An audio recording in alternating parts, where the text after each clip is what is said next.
হাঁটতে গিয়ে বেকায়দায় পা ফেলতে সে পড়ে যায় ফ্লোরে। ঈষৎ ব্যথা অনুভব করলেও উঠতে গিয়ে জ্ঞান হারালো। ভ্রমের দিকে নজর দেওয়া লোকজন তাদের দৃষ্টিগোচর করল বকুলকে, কিন্তু তাদের মধ্য থেকে কেউ এক পা এগিয়ে তার কাছে এলো না। প্রেগনেন্সি কিটটা হাতে নিয়ে পলক্ষীন দৃষ্টি মেলে তাকিয়ে আছে বকুল। কিটটা দুটো দাগ দেখাচ্ছে। মানে সে প্রেগনেন্ট? কিভাবে? অলৌকিক কিছু কি? না না, তা কি করে হবে? কতগুলো প্রশ্ন জমেছে মনে, কিন্তু একটারও সঠিক উত্তর নেই। সে ভাবছে হয়তো কিটটার কোনো প্রবলেম রয়েছে। এই ভেবে নিজেকে যথেষ্ট শক্ত করে কিটটা ডাক্তার সাইমের নিকট বাড়িয়ে দেয়। ম্যাম, আপনি আমায় আরেকটা কিট দিন। এটা প্রবলেম আছে, আমি প্রেগনেন্ট সেটা হতেই পারে না। আমি কোনো ফিজিক্যাল রিলেশনে যাইনি অবধি। মিরাক্কেল তো হবার কথাই না। ডাক্তার সাইমি নিজের পেশেন্টের কথায় কি বলবেন ভেবে পাচ্ছে না। এই পেশেন্টটা এসেছিল ঘন্টা 2 আগে। লক্ষণ দেখে তিনি এক প্রকার জোর করে প্রেগনেন্সির পরীক্ষাটা করালেন। ফলাফল পজিটিভ এলো, অর্থাৎ ডাক্তার সাইমির সন্দেহই সঠিক। পেশেন্টটা অন্তঃসত্ত্বা। যখন থেকে মেয়েটাকে জানানো হয় তখন থেকে বিপত্তি বাধে। সে কিছুতেই মানতে চাচ্ছে না যে সে অন্তঃসত্ত্বা। কি হলো, আরেকটা কিট দিন। বকুলের কথায় ডাক্তার সাইমি হাঁটু গেড়ে বসে গেলেন তার সামনে। কোমল কণ্ঠে শোধালেন, বেটা, তুমি অলরেডি 7টা কিট ইউজ করে ফেলেছ, সবগুলোই পজিটিভ। সত্যকে মানতে না পারলেও সত্য তোমায় তার দ্বারপ্রান্তে ঘুরে দেখাবে। কিন্তু ম্যাম, তুমি এদিকে এসো, পুরোটা আমায় খুলে বলো। I will try my best to solve this problem. ডাক্তারের বলা কথায় আশ্বস্ত হয় বকুল। সোফা থেকে উঠে গিয়ে চেয়ারে বসে। কেন মনে হচ্ছে তুমি প্রেগনেন্ট হতে পারো না সেটা বলো। বকুল খানিকটা জড়তা নিয়ে প্রত্যুত্তরে বলল, আমার হাজব্যান্ড আছে ঠিকই, তবে ওনার সাথে ভালো মতো কথা বলার সম্পর্কটুকু হয়েও হয়নি। অ্যাজ ইউজুয়াল উনিও কাছে আসেনি। অ্যাকচুয়ালি বিয়েটা ছিল ফোর্সড ম্যারেজ, সুতরাং সেখানে আমি কিভাবে প্রেগনেন্ট হব?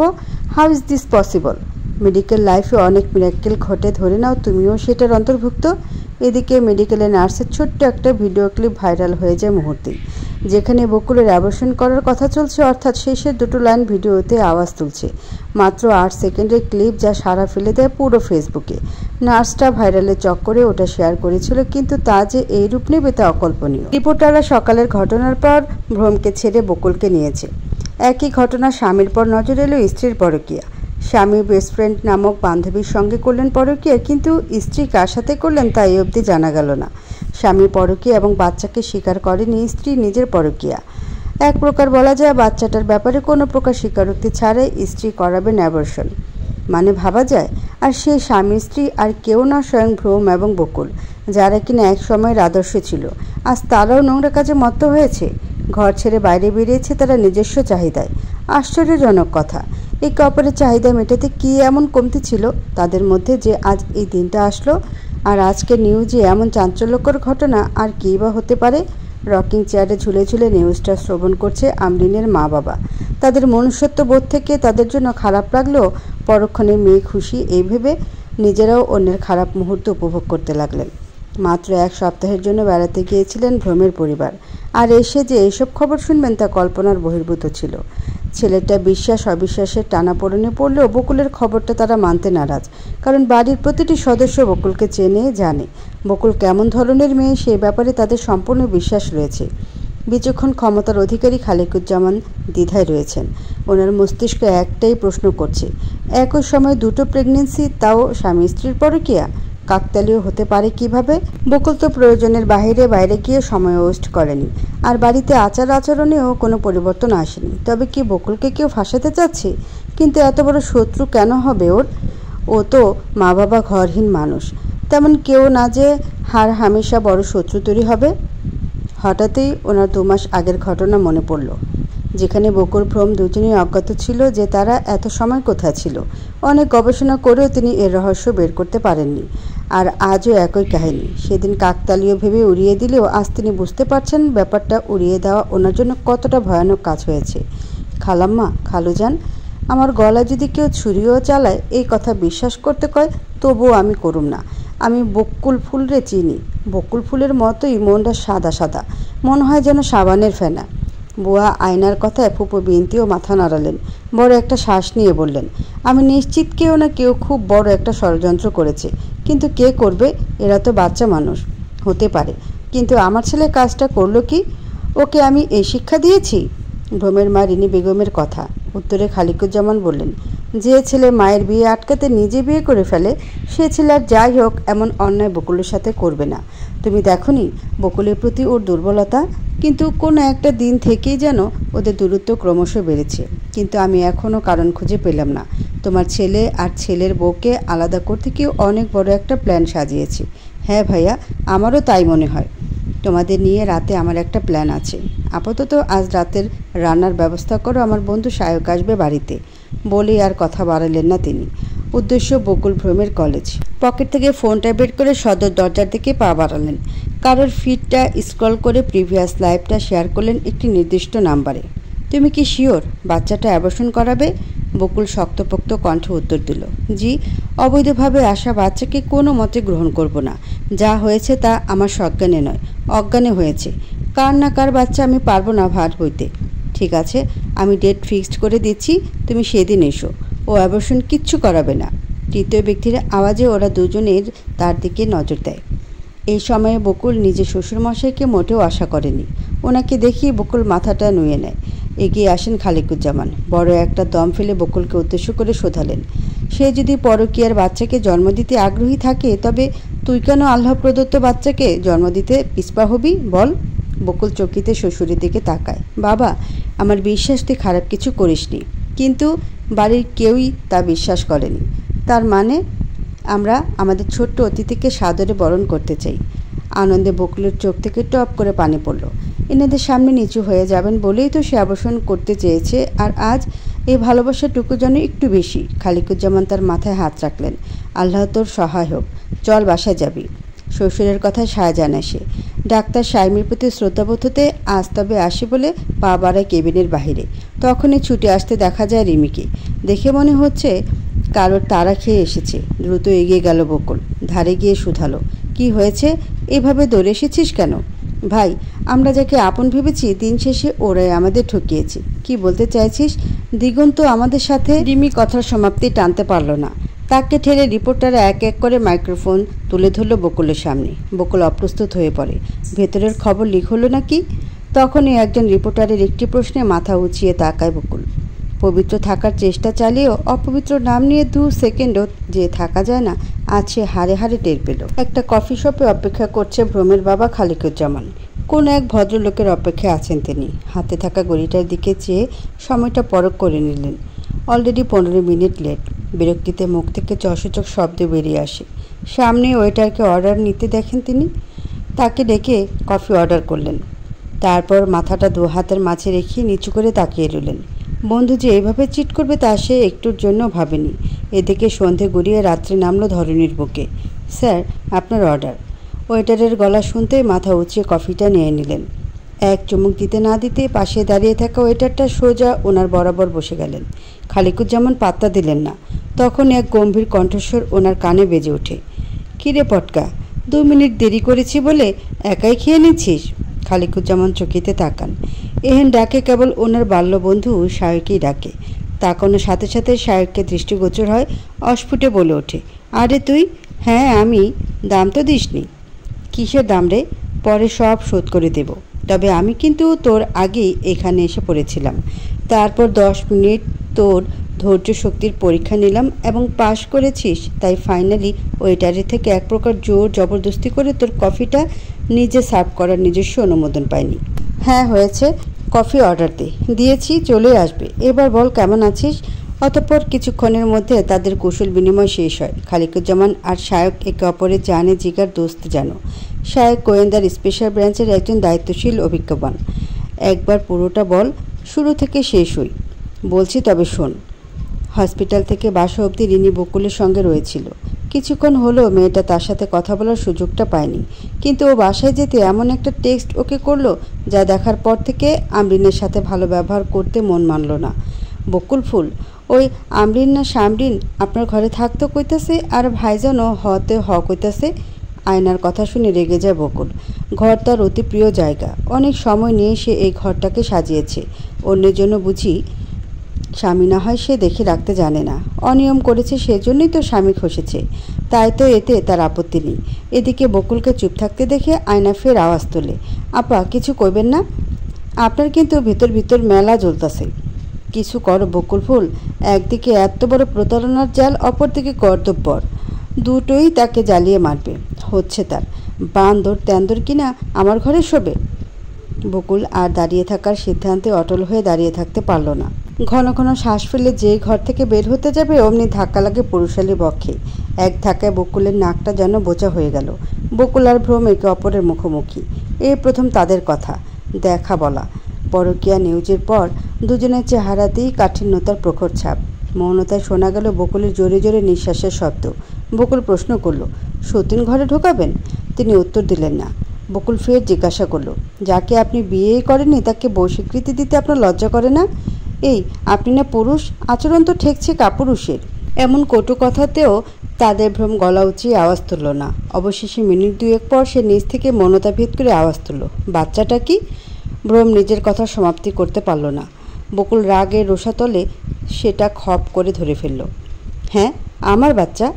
বকুলের কথায় ভ্রম চকিতে তাকায়, কিন্তু কোনো কথা বলে না। বকুল ফের আওয়াজ ওঠায়, বাচ্চার বাবাকে জানি না, তবে তার অবস্থান যেহেতু আমার শরীরে, তাই সে আমার বাচ্চা। আর ভুলেও ভাববেন না আমি আপনার মতো পরকীয়া করেছি। আমি যান আপনার অবৈধ স্ত্রী আমরিনের কাছে। হসপিটালের দরজা পেরিয়ে তাকে তো ঘর অবধি আনলেন, তো কি সিদ্ধান্ত নিলেন বেডরুমেও তাকে থাকতে দেবেন? ভ্রম মাথা ঘুরিয়ে নেয়। বকুলের দিকে তাকানোর সাহস তার হচ্ছে না। ভেতর ভেতর যে দাবানলে সে পড়ছে তা সে বলতে পারবে না। বললে মাটির নিচে 3.5 হাত মাটির ঘরে তার ভালোবাসার কবর হবে, যা সে পারবে না। সে না হয় হুমকির মুখে পড়ে আমরিনের বাচ্চাটা স্বীকার করেছে, কিন্তু বকুলের কি এমন হয়েছে যে সে অন্তঃসত্ত্বার ব্যাপারটা প্রথমে মানতে চাইল না? অ্যাবর্শন করাতে চাইল তো তারপর আবার মেনেও নিল, কিন্তু কেন? ভেতর ভেতর তাকে বড্ড পোড়াচ্ছে। একে তো তার অক্ষমতা তাকে খুঁড়ে খুঁড়ে খাচ্ছিল, তার উপর বকুলের হাস্যকর ভালোবাসা তার, আর অস্তিত্ব অন্য কারোর। কি হলো, কি ভাবছেন? স্ত্রীর কথায় মাথা নাড়িয়ে ভাবনাকে বিদায় জানালো। বড় একটা দম নিয়ে তার চোখে চোখ রেখে গলাটা টান টান করে বলল, হ্যাঁ, আজ থেকে ও আমার বেডরুমেই থাকবে। বকুল হাঁটুর উপর হাঁটু রেখে ঠায় বসে পড়ল। রাগে সারা শরীর গরম হয়ে গিয়েছে তার। ঘন ঘন শ্বাস প্রশ্বাস ফেলছে। নিজেকে যথাসম্ভব দমিয়ে রাখার প্রয়াসে চোখ বুজে নিল আর বলল, এই আমি বসলুম, দেখি আমার ঘরে কে এসে আধিপত্য জাগায়।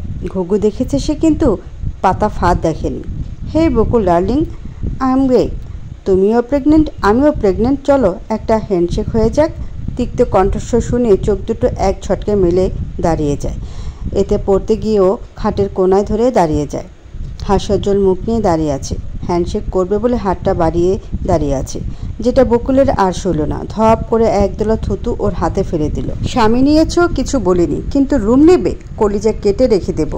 এটা আমার আর ওর বেডরুম। নিজের যদি বেডরুমের এতই অভাব পড়ে তবে যা না, নতুন কোনো রুমকে বেডরুম বানিয়ে নে। আর খবরদার, যদি রুমের কোনো জিনিসে হাত দিয়েছিস তো একেবারে জাফাট। মুহূর্তের মধ্যেই যেন বকুল রণচণ্ডী রূপ ধারণ করলো। এগিয়ে গেল ভ্রম। এদিকে আমরিন ইয়াক থু বলতে বলতে বাইরে দৌড়ে বেরিয়ে গেল। এসব কি বললে? ভ্রমের কথায় আয়নায় এগিয়ে এসে বকুলের কপালে শব্দ করে চুমু খায় আর তাকে উদ্দেশ্য করে শুধায়, বকুল ফুল, সলিড কথা কইছে। আপার লগে 2 নাম্বারই করবেন না আপনি। আপা যেটা কয় ওইটা শুনেন আর বান্দর তেন্দর দূর করেন, নয়তো আপনার পোড়া পরিবার আপনারে বাড়ি থেকে বাইর করার সিদ্ধান্ত নিব। আজব ব্যাপার স্যাপার। শেষ পর্যন্ত আয়নাও তাকে কথা শোনাচ্ছে। এই তাহলে তার বর্তমান পরিস্থিতি। তালুকদার বাড়িতে আসার পর বাইরে বেরোনোর কোনো ওয়ে পাচ্ছে না আমরিন। এদিকে ডাক্তার ওনাকে একের পর এক কল করেই যাচ্ছে। কথা বলার মতো স্পেস এসে থেকে পায়নি। বাড়ির কাজের মেয়েটা বাড়াবাড়ি করছে, একটু পরপর রুমে এটা ওটা বলে বলে আসছে। ওদিকে কল রিসিভ না করে টেক্সট এলো ডাক্তারের নিকট থেকে। মেসেজটা এমন, ম্যাম, সেরিগেটিংয়ে একটা প্রবলেম হয়ে গিয়েছিল। প্রবলেমটা ছোট, তবে পরিণতি ভয়াবহ।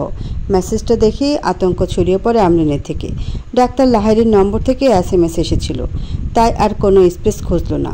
ডিরেক্ট কল ব্যাক করলো ডাক্তার লাহিড়ীর নাম্বারে। কয়েকবার রিং হতে সেটা রিসিভ হলো। আমরিনের ক্ষীণ কণ্ঠস্বর, জি বলুন, মেসেজটা দেখেছেন? হ্যাঁ দেখেছি, কি প্রবলেম সেটা ক্লিয়ার কাট বলুন। আমরিনের কথায় ডাক্তার লম্বা একটা শ্বাস নিয়ে যা বলল তাতে আকাশ ভেঙে পড়ল তার উপর। নিজের অজান্তে এই কী করে ফেললো সে? এখন চাইলেও তো সে অ্যাবর্শন করাতে পারবে না। করালে যে এদের সংসার ধ্বংস করা হবে না, তাই বলে কি অন্যের সন্তান নিজে বইবে? ডাক্তারের সহিত আমরিনের কথা কিছুটা এরকম ছিল। ম্যাম, প্রবলেম বলতে সারোগেটিংয়ে আপনার নয় বরং তৃতীয় ব্যক্তি। আপনি বলতে চাইছেন ওটা আমার ছিল না? না ম্যাম, সরি ম্যাম, অ্যাকচুয়ালি এটাই আমার কোনো হাত ছিল না। আমাদের নার্স যিনি ছিলেন উনি নিউ ট্রেনার, তাই। তো আপনি আজ এটা বলছেন কেন?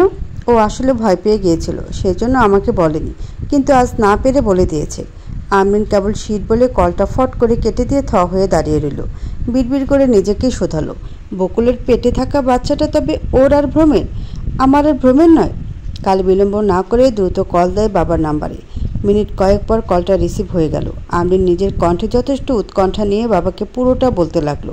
সব শুনে আমরিনের বাবা উত্তর দিলেন, হোয়াট এ জোক মামুনি। বাবা, সিরিয়াস ম্যাটার বলছি। আচ্ছা, তবে কি করবে ভেবেছ? আর কি, বকুলের বাচ্চাটাকে মেরে ফেলতে হবে? তাহলে প্ল্যান তো ফ্লপ হয়ে যাবে। গেলে যাক, তাতে কিছু যায় আসে না আমার। এই আমরিনের জন্য একটা নয় 1000টা ওয়ে খোলা রয়েছে বাবা, ভুলে যাচ্ছ তুমি? মেয়ের কথা তার হাইপার হওয়াটা প্রকাশ পেল। মেয়েকে শান্ত করতে তিনি পজিটিভ থটটা ব্যবহার করলেন। আই নো মাই ডিয়ার, এখন বলো কি বলতে চাচ্ছ তুমি? ওই বকুলকে প্রাপ্তিটা দেওয়া যাবে না। মেয়ের কথাটা উনি ঠাউর করতে পারলেন না। বললেন, প্রাপ্তিটা? বাবার প্রশ্নে মেয়েটা বেশ তেতে উঠে বলে, তা নয়তো কি, ভ্রম তো আর কোনোদিন বাবা হতে পারবে না। চান্স থাকলেও থাকবে 0.01%। আর বর্তমানে ওর স্ত্রী বকুলের গর্ভে ওদেরই সন্তান। তাহলে এটা কি বকুলের প্রাপ্তিতা না বাবা? মেয়ের কথায় বাবা কেবল ছোট্ট করে উত্তর দিলেন, বাবা। হ্যাঁ মা। ভিলেন্স কাকে বলে জানো? না।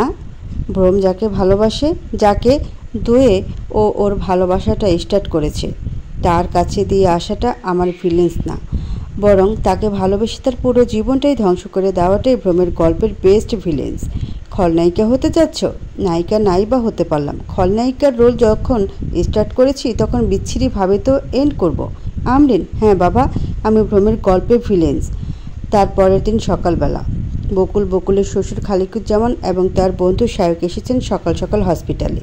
সেখানে সবচেয়ে চমকিত ব্যাপার হচ্ছে উন্নত টেকনোলজির মাধ্যমে তারা আন্দাজ করতে পারছে বাচ্চার ডিএনএ ভ্রমের সাথে ম্যাচ করে যেতে পারে। ডাক্তার, এটা কিভাবে পসিবল? সেটা আমি তো বলতে পারছি না। যেহেতু বাচ্চাটা আকৃতিতে খুবই ছোট, সেহেতু তার শনাক্তকরণের নিশ্চয়তা দিতে পারছি না। আদারওয়াইজ আপনাদের মেয়ে এই ব্যাপারে আপনাদের হেল্প করতে পারে। ডাক্তারের কথা শুনে খালিকুজ্জামান এবং শায়ক বকুলের দিকে তাকায়। মেয়েটা থ হয়ে বসে রয়েছে। হঠাৎ সে পেটে হাত রাখলো। মনে করলো রাত্রে স্বপ্নের কথা, যেখানে ভ্রম আর সে এক অপরের সাথে কথা বলছে, তাও ডিভোর্স নিয়ে।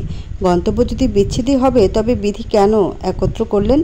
ধরে নাও দুঃখ নামক বিষাদ যন্ত্রণা উপভোগ করাতে। বকুলের সর্বাঙ্গ কাটা দিয়ে উঠল। তার ঠোঁটগুলো তিরতির করে কাঁপছে। নিজের অজান্তে তার হাত চলে যায় পেটে। ভ্রমের পানে এক পলক তাকিয়ে পেটের দিকে ইশারা করে বলল, ওর কি হবে? ভ্রম ঠোঁট বাঁকিয়ে হাসলো। ও আমার বাচ্চা বুঝি? ব্যাস, দমে গেল বকুল। কিছু বলার ভাষা সে খুঁজে পেল না। নির্বিকার চিত্তে দৃষ্টি ফ্লোরে নিক্ষেপ করলো। সেকেন্ড কয়েক অতিবাহিত হওয়ার পর নেতিয়ে যাওয়া কণ্ঠস্বর নিয়ে বলল, সব তো ঠিক ছিল। আপনি দুজনেই ঠিক ছিলাম। আমাদের মধ্যে ভালোবাসার কুড়িও জন্মেছিল, কেবল প্রকাশ হওয়া বাকি ছিল। কিন্তু কি হলো? আপনি দুজনেই। আচ্ছা, সেসব বাদ দিন। ডিভোর্স পেপার সন্ধ্যায় ঘরে পাঠিয়ে দিয়েন, আমি সাইন করে দেব। স্বপ্নের কথা মনে করতে বকুলের সর্বাঙ্গ ঝাড়া দিয়ে উঠল, যেটা শায়েক খুব ভালোভাবে লক্ষ্য করলো। আর ওকে? জি। কপাল খানিক উঁচিয়ে নড়েচড়ে বড় একটা শ্বাস নিয়ে উত্তরটা দেয় বকুল। দম বন্ধ লাগছে তার। এদিকে রিমি কল করেছিল হসপিটালে আসবে বলে, এসেছে কিনা তাও জানায়নি। তাহলে আজ আমরা আসি ডাক্তার? জি, আসুন। খালিকুজ্জামানের উত্তরে ডাক্তার এটাই বললেন। তারা অগ্রসর হলো বাইরে বের হতে। তখনই কল আসে বকুলের ফোনে। রিমি নামক নাম্বারটা জলজল করছে। ও দেরি না করে ফোনটা তুলল। হ্যাঁ, কত দূর এসেছিস? এই হসপিটালের সাথে ফুচকাওয়ালার দোকানের সামনে দাঁড়িয়ে আছি। তো এদিকে আয়। 9 তলায় আমি যেতে পারবো না, লিফট আছে তো? বকুলের নাচরবান্ধা কথার তীব্র সত্যিটা ফাঁস করে দিল রিমি। জোরে সোরে চিল্লিয়ে বলে ওঠে, ফুচকা খাচ্ছি ভাই। আরে থাম, কানের পোকা মরে যাবে। যেভাবে চিল্লাচ্ছিস তুই ওইখানেই থাক, আমি আসছি। শ্বশুর আর শ্বশুরের বন্ধুকে পাঠিয়েছে শপিং মলে। আজ রাত 12টায় রিনা বেগমের জন্মদিন। ছোটোখাটোভাবে পালন করবেন, তাই সহধর্মিনীর জন্য নিজ পছন্দে উপহার কিনতে বেরোলেন খালিকুজ্জামান। আর বন্ধুর বউয়ের জন্যও কিছু কিনতে পা মিলিয়েছেন খালিকুজ্জামানের সাথে। কেবল কেকটা নেওয়া হবে বকুলের পছন্দে। এদিকে বকুল ফুচকার দোকান ছেড়ে ক্যাফেতে এসেছে রিমির সাথে, আর এইগুলি এক্সপ্লেন করছিল প্রাণপ্রিয় বান্ধবী রিমির সাথে। কথার এক পর্যায়ে রিমি বলে, ও যেটা বলতে এসেছি সেটা আগে শোন। প্রথম দিনের ছেলেটা মনে আছে? বকুল ভ্রু কুচকায়। এত ডিটেলসে যাচ্ছিস কেন সেটা বল। দিগন্তের সাথে প্রেম করতে চাইছিস? আরে ভাই, দিগন্ত ভালো টালোবাসার যোগ্যই না। ও আমরিনের কাজিন। মন আর বাহির দুটো আমরিনের মতো। বকুল নিজের কানকে বিশ্বাস করতে পারল না। কি রিয়াকশন দেবে তা ভুলে গেল। কেবল মনে পড়ল রিমি তো একবার বলতে চেয়েছিল দিগন্তের ব্যাপারে, তখন তো সময় আর সুযোগের অভাবে রিমি বলতেই পারেনি, আর ওর জানাই হয়নি। তাই এবার পূর্ণ মনোযোগ নিক্ষেপ করে রিমিকে জিজ্ঞাসা করলো, তুই এগুলো জেনেছিস কিভাবে? আরে শোন, এই কয়দিন ওর আর আমার মধ্যে বন্ধুত্বের পর্যায়টাও গভীরতা গিয়েছিল। ওর হাবভাব কিছুটা সন্দেহ জাগালো আমার মনে। তারপর আমি তোর ব্যাপারে কিছু নেগেটিভ মন্তব্য করি। ওকে বোঝায় যে আমি কেবল তোর সাথে রয়েছি যেন মেডিকেলটা পাশ করে যাই। তো ও বিশ্বাস করে নেয়। তারপর পেট পাতলা কথার ঝোঁকে আমাকে বলেই দেয় যে ও আমরিনের কাজিন। তারপর পুরোটা বলতেই নিচ্ছিল, তখনই আমরিন ওকে ডেকে নিয়ে যায়। এরপর আর দিগন্তের কোনো খোঁজ পায়নি। ইভেন ওর কন্ট্যাক্ট আইডি প্লাস নাম্বার সবই বন্ধ পেয়েছি। আর এইটুকুনিও তোকে জানানোর প্রয়োজন বোধ হচ্ছিল, তাই ঘটা করে ডেকে এনে জানিয়ে দিলাম। সাথে সাথে বকুলের মস্তিষ্ক কিছু একটা ধরে ফেলল, কিন্তু তৎক্ষণাৎ ঠাহর করতে পারল না। মনোযোগ দিল ব্যস্ত নগরীর রাস্তায়। একের পর এক শাঁ করে গাড়ি ছুটেই চলেছে। এটা দেখে বকুলের বলতে ইচ্ছে হলো, আহা কি সুন্দর এই গাড়িদের জীবন। যেদিকে নিয়ে যাওয়ার নির্দেশ দেওয়া হয় তারা সেখানেই নিয়ে চলে। মানব জীবন যদি এমন হতো তবে অনায়াসই উপভোগ করা যেত মানব জীবন। এটুকু ভাবতে পাশের টেবিল থেকে আওয়াজ আসলো ফোনের, যেখানে নিউজ বলছে স্যারোগেসি পদ্ধতিতে গর্ভধারণ করায় যেখানে শিশু মৃত্যুর হার ছিল খানিক শতাংশের, তা আজ তথ্য প্রযুক্তির সহায়তায় পরিবর্তিত হয়ে নেমে এসেছে শূন্যের কোঠায়। কথাটুকু শুনতেই গাটা ঝাঁকি মেরে উঠল বকুলের। অবিশ্বাস্য চোখে তাকায় পাশের টেবিলে, যেখানে পুরুষ লোকটি তার পাশে বসে থাকা স্ত্রীকে এটা দেখিয়ে আঙ্গুল উঁচিয়ে শোধাচ্ছেন, দেখেছো, কোনো ভয় নেই আমাদের। তোমারও কিছু হবে না আর আমাদের বেবিরও কিছু হবে না। পুরুষ লোকটির কথা শেষ হতেই মহিলাটি তার পেটে হাত রাখলেন। তা দেখে পুরুষটিও হাত বাড়িয়ে দিলেন। বকুলের গলা শুকিয়ে এলো। সে কি তবে একটা ক্লু পেয়েই গেল? বকুল তার শ্বশুর আর শ্বশুরের বন্ধু বাইরে থেকে বাসায় ফিরেছে ঘণ্টাখানেক হলো। এসে শাশুড়ির অগোচরে আয়োজন করেছে অনুষ্ঠানের। ছোটোখাটো ঘরোয়া অনুষ্ঠান যাকে বলে। ভদ্রলোক খালিকুজ্জামান স্ত্রীর জন্য নিয়েছেন লাল শাড়িতে সাদা সুতো ডিজাইন করা অসম্ভব সুন্দর দেখতে একটি শাড়ি, আর ওনার বন্ধু নিয়েছে একটা গোয়েন্দার বই। তবে বলা যায় ভদ্রলোক নিজেও যেমন ডিটেকটিভ, ঠিক তেমন উপহারই নিয়েছেন বন্ধুর বইয়ের জন্য বটে। খালিকুজ্জামান তাড়া দিয়ে বকুলকে বললেন, কিরে মা, আর কতক্ষণ? হাতে সময় আছেই তো 10 মিনিট। শ্বশুরের কথায় বকুল চেয়ার ছেড়ে দাঁড়ালো। টেবিলে রাখা কাগজে মোড়ানো প্যাকেটটা নিয়ে ওনার দিকে এগিয়ে গেল। মুখের সামনে তুলে ধরে চোখের ইশারায় বুঝিয়েও ফের বলল, জি বাবা, আর মাত্র 5 মিনিট লাগবে। জানতো আপনি চট করে এই পাঞ্জাবিটা পরে আসুন তো। খালিকুজ্জামান বৌমার কথায় অবাক হয়ে যান। অবাকের সুর বজায় রেখে জিজ্ঞাসা করলেন, পাঞ্জাবি? মৃদু হাসল বকুল। বাবার হাতটা টেনে প্যাকেট ধরিয়ে দিল। তারপর বলল, বারে, আমার মায়ের জন্মদিন আর আমার বাবা সাজবে না? মার্কেটে এটা দেখে মনে হয়েছিল যে পাঞ্জাবিটা আপনার গায়ে না পড়লে খুব বেশি অন্যায় হয়ে যাবে। তাই তো মায়ের জন্য উপহার কেনার পাশাপাশি আপনার জন্য সামান্য একটা পাঞ্জাবি নিয়ে এসেছি। পরবেন না? খালিকুজ্জামান সাহেবের চোখ দুটো ছলছল করে উঠল। কথাগুলো অল্প, তবে এর গভীরতা যে বিশালে পরিণত হয়েছে। তিনি নিজের কাপা কাপা হাতটা বকুলের মাথায় রাখলেন। ধরা গলায় বললেন, খুব ভাগ্য করে তোর মতো মেয়ে আর বৌমা দুটোই একসাথে পেয়েছি রে। আমি খুব ভাগ্যবান বল। আহা, তা বলছেন কেন? আমি আমার এক মা বাবা পরিবার হারিয়েও যে নতুন করে নতুন মা বাবা আর পরিবার পেলাম, যত্ন কেন নেব না? আপনি তো আমার শ্বশুর কম বাবাই বেশি। খালিকুজ্জামান এগিয়ে এসে বকুলের হাত দুটো ধরলেন। দিন যতই যাচ্ছে তুই আমার মেয়ের অভাব পূরণ করে দিচ্ছিস মা। দোয়া করি খুব ভালো থাক। সবটুকু সুখ তোর হোক। অনেক হয়েছে, এবার যাও, তুমিও রেডি হয়ে আসো বকুল। ফুপু বিনতি বকুলকে উদ্দেশ্য করে বলতে বলতে এগিয়ে আসলেন এদিক পানে। পরনে ওনার বকুলের দেওয়া লাল শাড়ি, যা দেখে বকুল বেশ উৎফুল্ল হয়ে জিজ্ঞাসা করলো, মাশাআল্লাহ ফুপু, কি দারুণ লাগছে তোমায় দেখতে। বলো, কালো নজর না লাগুক। বিনতি আলতো হেসে বকুলকে জড়িয়ে ধরলেন। তারপর বললেন, মাকে সাজিয়ে এসেছি, বারবার বলছি এই মধ্যরাতে কোথায় যাব, এবার তুমি গিয়ে সামলাও। বকুল প্রত্যুত্তরে ঠোঁটে হাসি রেখা টেনে মাথা দুলিয়ে এই ঘর থেকে প্রস্থান ঘটালো। তারপর, মোহনীয়তা ছাড়িয়ে বলছো মায়া করছি কেন? ভালোবাসা নয় এটা? ভ্রম বকুলের খুব নিকটে চলে আসলো। এক পর্যায়ে ভ্রমের আঙ্গুল স্পর্শিত হলো বকুলের গালে। তবুও দূরত্ব রইল খানিক। ভ্রম সেটা বুঝতে পেরে নিজের নত ঝুঁকে এগিয়ে এসে সামান্য দূরত্বটাও ঘুচিয়ে নিল। বকুল হাঁসফাঁস করতে লাগলো। ভ্রমের গা থেকে তীব্র অ্যালকোহলের গন্ধ আসছে, যা তার নাক ভেদ করে ঝাঁঝালো অনুভূতির সৃষ্টি করছে। তার পক্ষে সহ্য করা খুবই কঠিন হয়ে যাচ্ছে। সামান্য সিগারেটের গন্ধ যে মেয়েটি নিতে পারে না, সে কীভাবে পারবে এই গন্ধকে আপন করতে? এদিকে বকুলের নাড়াচাড়া ভালো লাগলো না তার। কণ্ঠস্বরে মৃদু রাগ সংযোজন করে শোধালো, সমস্যা কি? নড়ছ কেন? এবার ভ্রমের মুখ থেকেও দুর্গন্ধ আসতে শুরু করলো। সহ্যের সীমা অতিক্রম করলো। বলছি না দূরে সরুন, গা থেকে গন্ধ বেরোচ্ছে। গন্ধ? গন্ধ বেরোচ্ছে? তা তো বেরোবেই, আমি তো আর তোমার সন্তানের বাবা নই, তাই না? বলো। সরবো না আমি, দেখি তুমি কি করে আমাকে নিজের থেকে সরাও। বলে আরেকটু কাছাকাছি গেল। বকুল দেয়ালের সঙ্গে সিটিয়ে থাকলো। খানিক সেকেন্ড দম আটকে নাক মুখ কুচকে বিরক্তিতে নিজের সর্বোচ্চ শক্তি প্রয়োগ করে ভ্রমকে ধাক্কা মারল। বেশ কয়েকবার সেভাবে ধাক্কা দেওয়ার পর ভ্রমের শক্তি আর কুলোল না। নেশাক্ত দেহখানি নিমেষেই সরে গিয়ে পড়ে যেতে নিল, কিন্তু সাথে সাথে আটকে দিল বকুল। সর্বোচ্চ শক্তি দিয়ে যেভাবে দূরে সরিয়ে দিচ্ছিল, ফের সর্বোচ্চ শক্তি দিয়ে নিজের কাছে শক্ত করে ধরে রাখলো। ততক্ষণে ভ্রম জ্ঞানশূন্য হয়ে গেল, নেতিয়ে পড়ল বকুলের কাঁধের উপর। ভ্রমের ঘন ঘন শ্বাস প্রশ্বাস বকুলের গলায় আছড়ে পড়ছে, তবে এতে আবেশের বিপরীতে বিরক্তি ধরা দিল। পুরুষ লোকের ভার যেমন কোনো সাধারণ নারীর পক্ষে বহন করা সম্ভব না, ঠিক তেমন বকুলের পক্ষে অসম্ভব হয়ে উঠল। না পেরে একটানে বিছানা ছড়িয়ে দিল। বেটা ভ্রম যে তাকে জড়িয়েছিল তাও শক্তভাবে তা খেয়ালই ছিল না বকুল রানীর মাথায়, যার ফলে সে নিজেও ভ্রমের সাথে সাথে বিছানায় গিয়ে পড়েছে। ব্যাপাচাকা খেয়ে গেল। আজব ব্যাপার তো, নেশা করেছে নাকি নেশা ধরাচ্ছে? চুইংগামের মতো লেপটে কেন রয়েছে? মস্তিষ্কে প্রশ্নের বিপরীতেই সঙ্গে সঙ্গে চসূচক শব্দ তুলল আর বলে উঠল, এই লোকটাও না।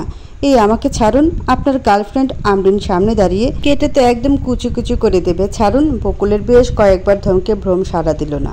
না পেরে যখন হাত জিরোতে গেল তখনই লক্ষ্য করলো ভ্রম বিড়বিড় করে কিছু বলার চেষ্টা করছে। নেশার ঘরে নাকি মানুষ সত্য কথাই বলে, তাই আজ বোধহয় ভ্রমও সত্য কথা বলবে, সুতরাং মিস দেওয়া যাবে না কোনোভাবেই। তাই বেশ আগ্রহ নিয়ে এগিয়ে গিয়ে ভ্রমের মুখের কাছে কান এগিয়ে দিল। বেশ খানিকক্ষণ পর কেবল সে এইটুকুই বুঝল ভ্রম একটা কথাই বলছে, পরকীয়া করিনি আমি, বিলিভ মি বকুল। হঠাৎ চিৎকারের আওয়াজ পাওয়া যায়, গলাটা আয়নার। চিৎকারটা খুব কাছ থেকে শোনা যাচ্ছে। বকুল সামনে পড়ে থাকা চুলগুলো সরানোর আগে আয়না বলে উঠল, আহারে আপা, থুক্কু থুক্কু, ভাবি না কইয়া রুমে আইসা পড়ছি, ভুল হইয়া গেছে। কিন্তু কথাখান হইল, আপনারা এজ্ঞা করবেন তো, দরজা আটকাইবেন না। সবচেয়ে বড় কথা, লাইট জ্বালায় রাখছেন কেন? আমি লাইট আর দৌড় দুইটাই দিয়া গেলাম, চালাইয়া যান, কেউ আপনাকে বিরক্ত করিব না। আমি আয়না সুন্দরী ডায়না, নিজে খাড়ুই থেকে পাহারা দিব, কেউ আসবার পাব না। গেলাম আমি, গু আইট। আপামনি থুক ভাবি, বলে আয়না রুমের লাইট আর দরজা আটকে দিল। বকুল ব্যাককেল বনে গেল। ভ্রমের বিড়বিড় করে বলা কথা শোনার চক্করে বকুল যেভাবে এগিয়ে গিয়েছিল তাতে তার চুলগুলো সামনে এসে তার মুখমণ্ডল ঢেকে নিয়েছে। তবে কি আয়না এটা ধরে? হায় খোদা! চিত্ত চিরে কয়েক গুণ হতাশা বেরিয়ে গেল। বেশ কায়দা করে নিজের সাথে এক প্রকার যুদ্ধ করে সে বেরিয়ে আসলো ভ্রমের কবল থেকে। ভ্রম তো ঘুমে কাদা। এবার সে কোমরে দু হাত ঠেকিয়ে শত দুঃখ কষ্টেও ভ্রমকে গালি না দিয়ে পারল না। মৃদু আওয়াজ তুলে শোধালো, হাতের 1 বছরের দামা দামা বাচ্চার ওজনের মতো একটা মানুষ অত ওজন নিয়ে ঘুমায়, হাঁটে কেমনে? ডাক্তারি বা কেমনে করে? আরে একটা জিনিস, ও যে মটকা, তাইলে ওর ভুঁড়ি বাইর হয় না কে? কোন গরুর ওষুধ খায় হয়? আর মদ খেয়েছেন তো সকাল হোক, আপনারও হচ্ছে আর আমরা টামড়ারও হচ্ছে। আকাশ ভেদ করে বাইরে বৃষ্টি পড়ছে টুপটাপ, সাথে তাল দিচ্ছে বকুলও। চোখ থেকে গড়িয়ে পড়ছে অজস্র অশ্রু। মেহানের খারাপ লাগলো। জানলা ছেড়ে এগিয়ে এসে দূরত্ব ঘুচিয়ে ফ্লোরে হাঁটু ভাঁজ করে বসে পড়ল।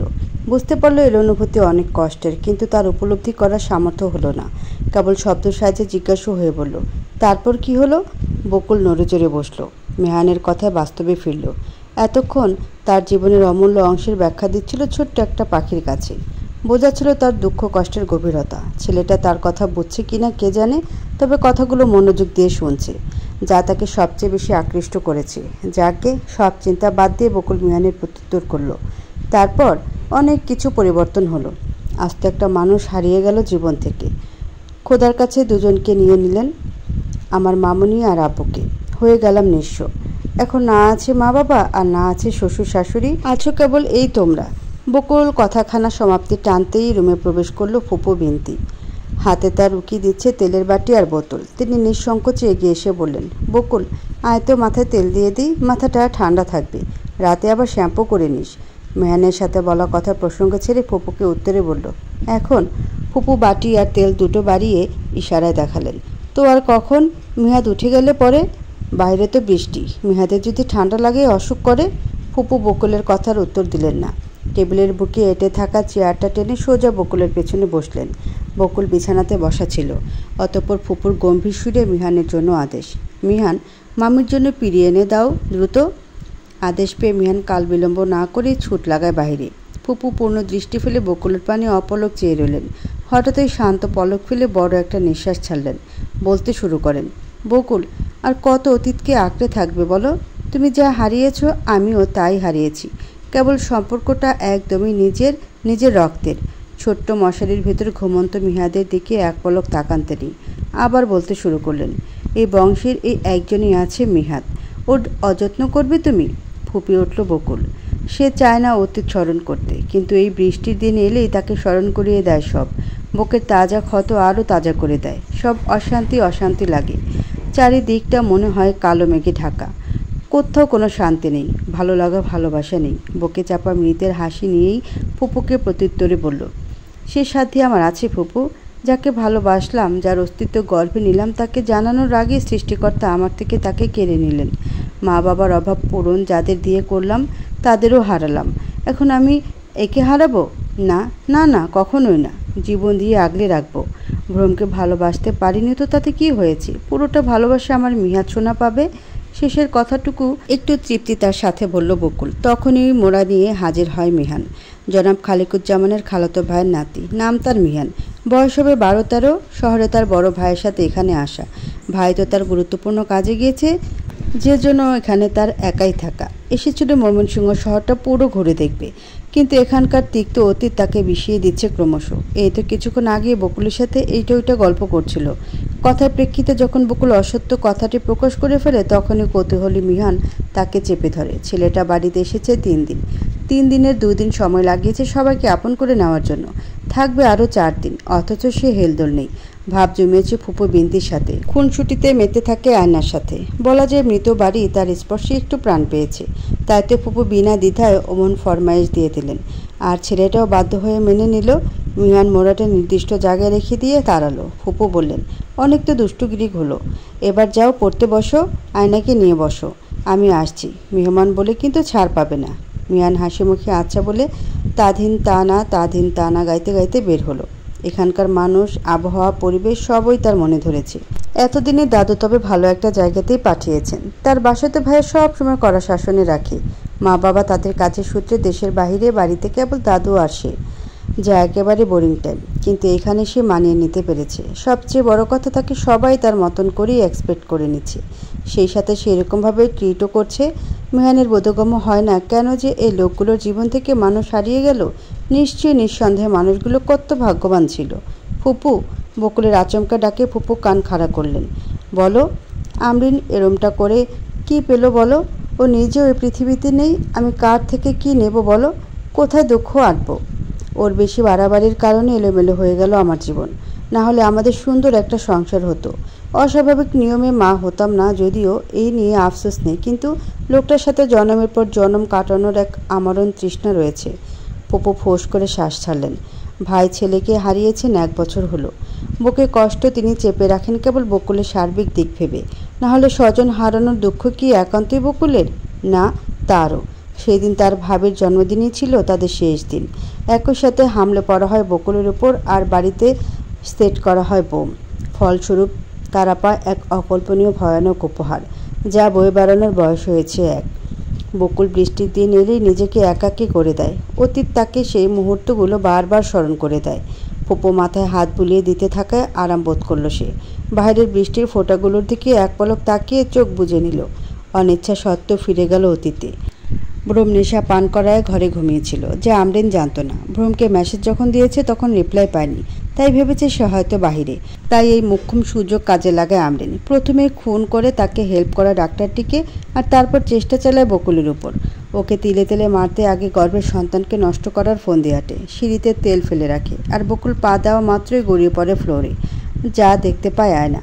সে ডেকে এনে দ্রুত বিনতিকে জানায়। ফুপু জনাব খালিকুজ্জামানকে ডাকতে বলে আয়না জানায় ওনার আর রিনা বেগমের রুমের দরজা আটকে দেওয়া।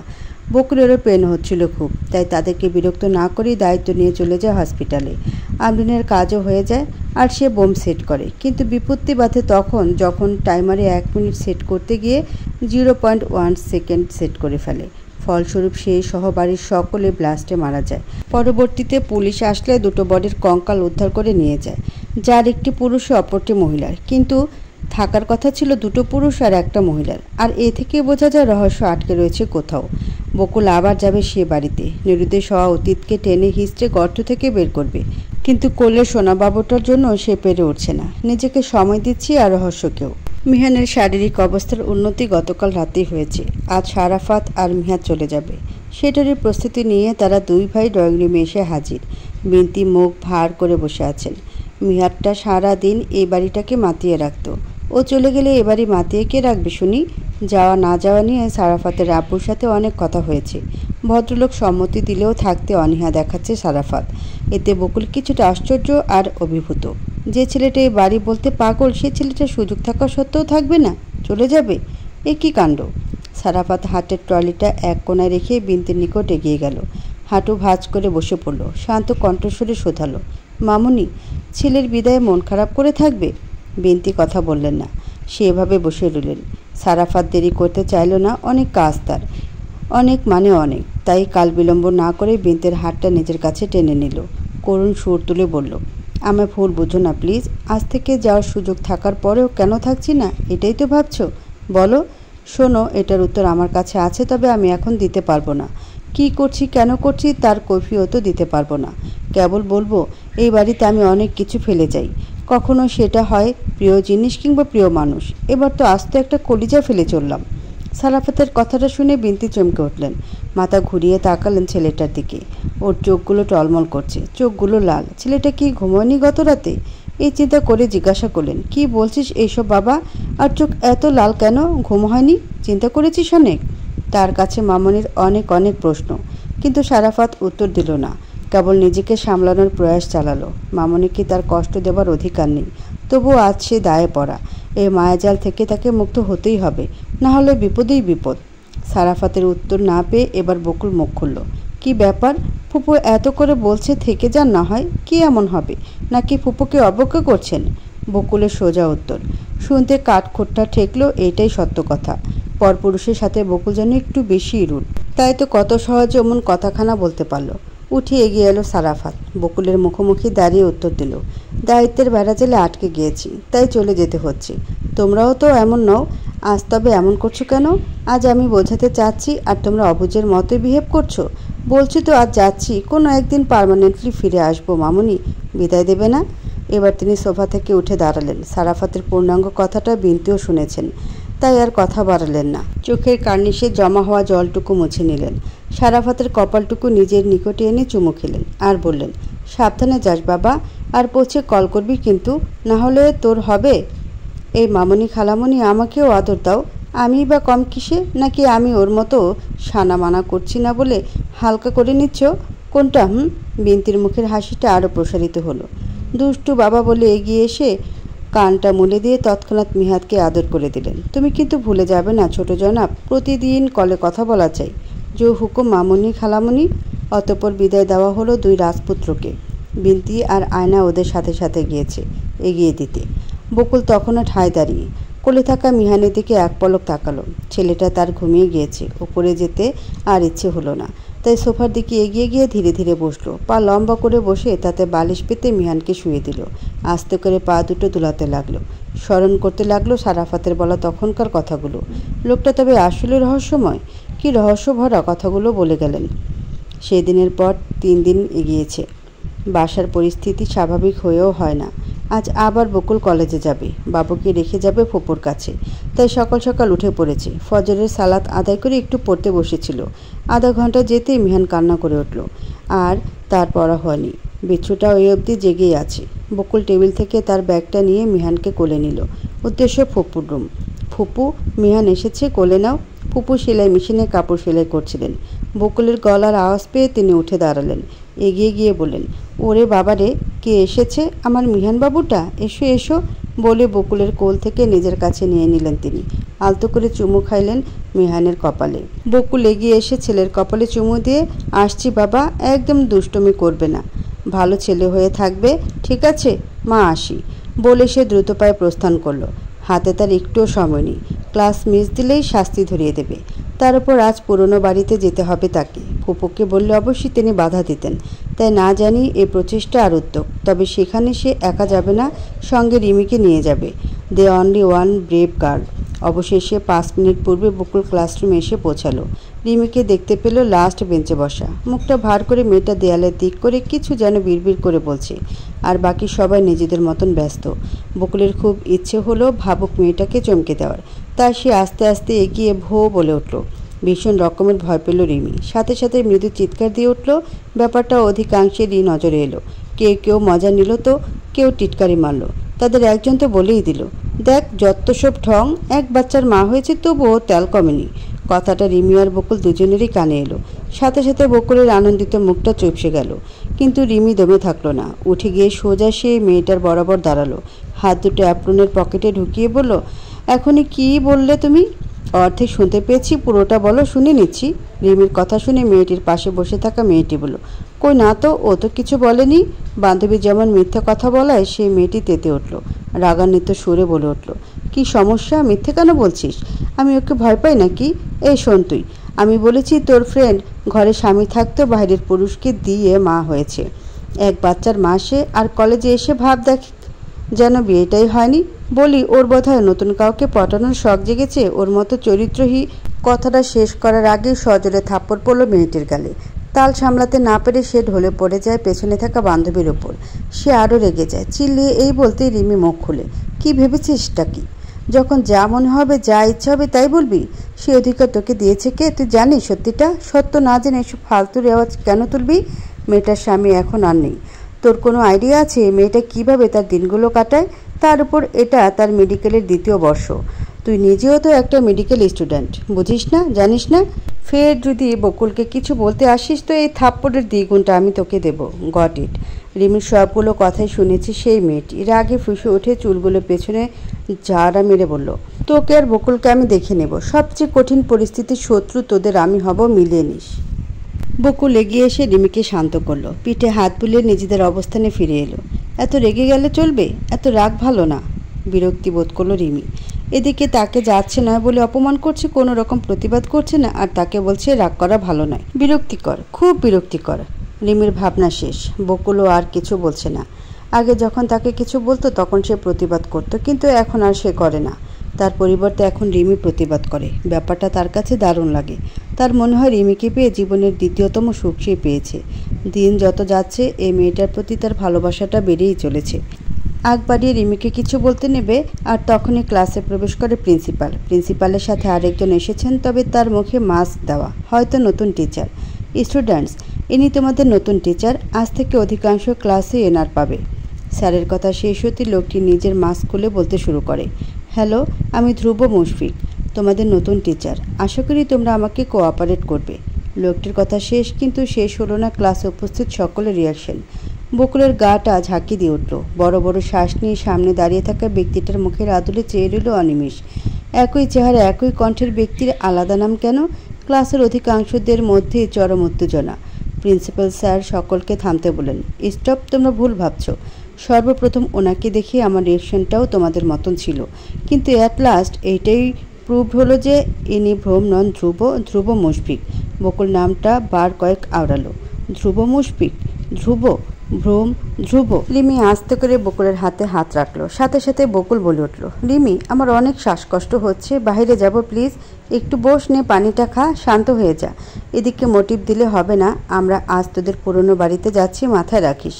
বলেই পানির বোতলটা বকুলের দিকে এগিয়ে দিল।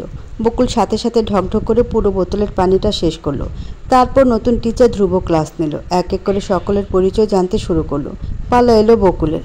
বকুল বলার আগেই দাঁড়িয়ে গেল, আমি বকুল তালুক ওরফে মিসেস ভ্রম। এই প্রথমবার বকুল প্রকাশ্যে স্বীকার করলো ভ্রমের অস্তিত্ব। এর আগে সবসময় নিজেকে পরিচয় করিয়েছে বকুল আহমেদ দিয়েই, কিন্তু আজ ইচ্ছে করে সে এই পরিচয় দিল। এতে কিন্তু অপর পাশের ব্যক্তির মধ্যে কোনো ভাবান্তর দেখা দিল না। তিনি স্বাভাবিকভাবেই রিমির কাছে গেলেন। আপনি? জি, আমি মাহবুবা খানম, রিমি। তারপর এক এক করে সবার পরিচয় নেওয়া হলো। আজ কলেজের 2টো ক্লাস অসুস্থতার বাহানা দিয়ে মিস দিয়েছে রিমি বকুল দুজনেই। এখন যাবে তাদের পুরনো বাড়িতে। মেডিকেল থেকে যার দূরত্ব 10 মিনিটের, তাই তারা রিক্সা নিয়ে নিল। 10 মিনিট পর যখন তারা এসে পৌঁছলো তখন কিছু বাচ্চাদের বাড়ির সামনে খেলতে দেখলো। এক পলক সেদিকে তাকিয়ে বকুল ভাড়া মিটিয়ে বাড়ির দিকে পা বাড়ায়। প্রবেশদ্বারে পা দিতেই মনে পড়ে যায় প্রথম দিনের চিত্র। মিডিয়ার ভিড়, তাকে নিয়ে বাবার অভিব্যক্তি, ভ্রমের জোরপূর্বক স্বীকৃতি, আরও কত কিছু। মুহূর্তের মধ্যে বকুলের চোখ অশ্রু বাষ্পে ভরে উঠল, যা রিমির চক্ষু গোচর হলো না। সে বকুলের হাতটা শক্ত করে ধরল, প্রবেশ করলো আধপোড়া বাড়িটায়। বকুল, কোথা থেকে শুরু করবি? ব্লাস্টের উৎস থেকে। চল। অতঃপর তারা এক এক করে পুরো বাড়ি তল্লাশি চালালো। লাভের লাভ কিছুই পেল না। হতাশ হয়ে হাঁটু ভাঁজ করে বসে পড়ল মেঝেতে। রিমি বকুলের কাঁধে হাত রাখলো, তাতে বকুল ফুঁপিয়ে উঠল। এই রহস্য আমি কোথা থেকে সমাধান করব রিমি?